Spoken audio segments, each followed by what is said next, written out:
ekyo sikimanyi.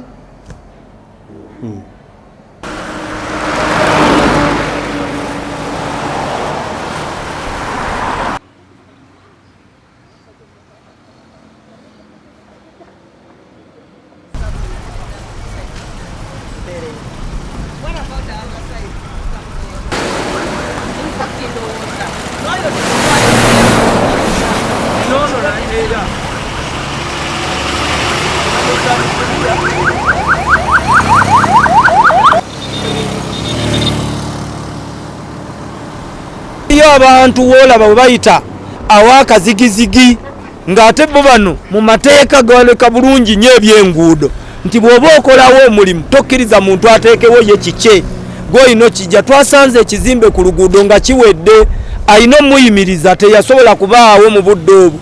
Kati era ne kati kye tusanze wano so embeerayo oluguudo lwonna general tewa kifaananyi kya Uganda genda Kenya ewanga erugenda ew'omuntu oba ku faamu kubanga ente zo ze zibeera zisala weeyagalidde ne weeriira kati lw'oluguudo luli awo bubeezi kyekyo ekyatuleese era leero.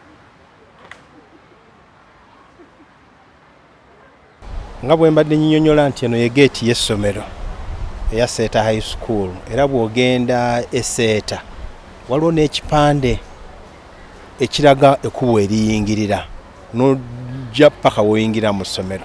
Wali webagamba nti wali geeti tulinaawo na kipande kiraga nti eno Seeta High nabagayo ffe tunyiriza bunyiriza kifo kyaffe naye nga geeti eri official gye tukozeseza okumala emyaka 20 yeeno etusavinze era tukyagikozesa tetugigalangako.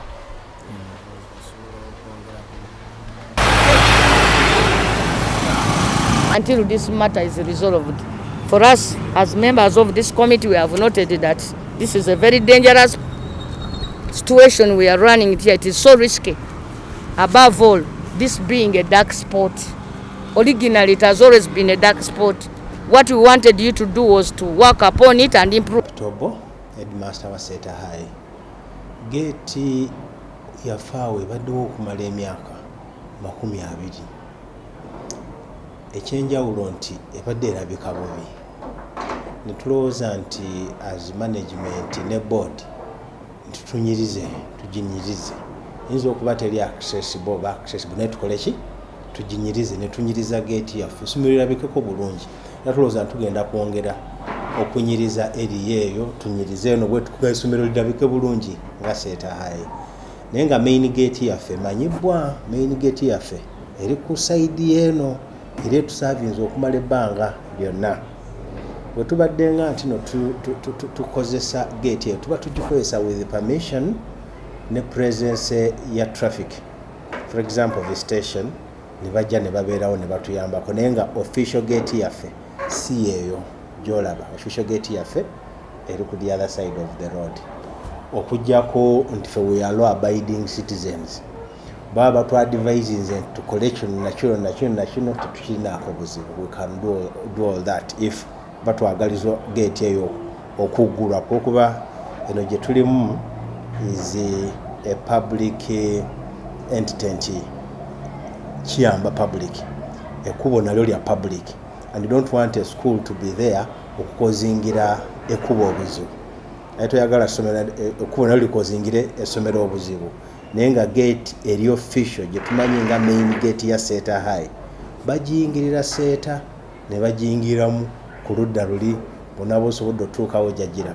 Ekirala ekikulu kye tutunuulidde ng'akakiiko nti waliwo geeti y'oku ssomero ly'e Seeta ebbanga ddene badde mbu basaba nga babagaana naye bano baakozesa omukisa gw'okuddaabulula oluguudo nabo ate ne beddaabulula ate n'omukisa mulirwanaawe bamulingirizaawe naye n'ateekawo ekikye naye ng'ate ekkubo lino bw'otunula ava engulu n'emmanga tomulaba abantu bajja kufa olw'embeera gye tulabye n'okukyalira abaana okuliwo abantu jjaamu ali ku luguudo kuno. Akakiiko kano kasazeewo mangu ne kagamba emirimu gyonna egyakolebwa wano baagikola ne bagiwa olukusa bagende baetwale ku poliisi ya paaliyamenti nga si ffe tubanoonyeza.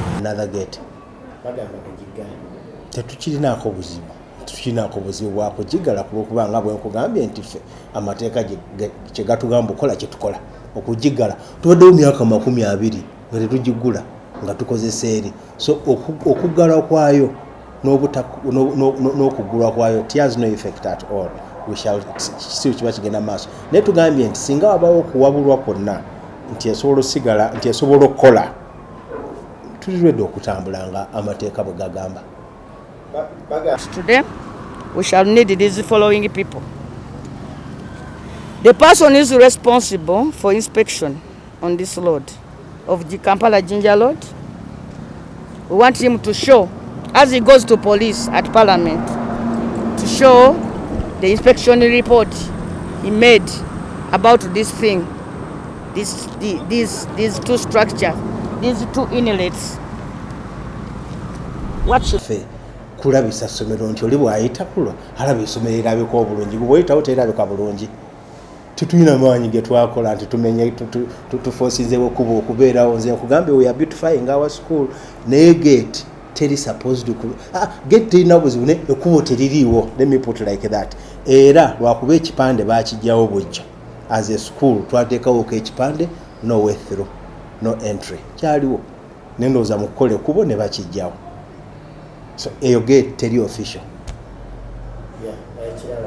Find out if at all these people applied for permission to access and what steps were followed for the access to be given if they are given. If they are not, that's what we said we are going to follow up. And in the interim,